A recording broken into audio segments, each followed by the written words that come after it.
அலைக்கும் வரஹ்மத்துல்லாஹி வபரகாத்துஹு. போன வீடியோ நம்ம என்ன பார்த்தோம்னா, ஒரு மனிதன் 3 வகையா இருப்பான்னு சொல்லி ஒரு 3 விஷயத்த பார்த்தோம். ஒன்று முனாஃபிக்கா இருப்பான், இன்னொரு முஸ்லீமா இருப்பான், இன்னொரு முஃமினா இருப்பான்.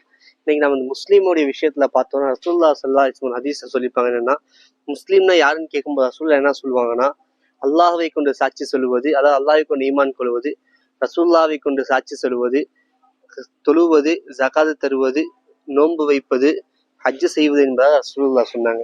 இதை தாண்டி இன்னொரு விஷயத்த ரசூலுல்லாஹ் இன்னொரு ஹதீஸ்ல சொல்லும்போது, முஸ்லீம்னா யாருன்னு ரசூலுல்லாஹ்ட்ட கேட்கும்போது ரசூலுல்லாஹ் சொல்றாங்க, அல் முஸ்லீம்னா யார் தெரியுமா? பிற முஸ்லீமுக்கு தன்னுடைய நாவாலோ கரத்தாலோ எந்த ஒரு துன்புறுவலும் செஞ்சிருக்க கூடாது.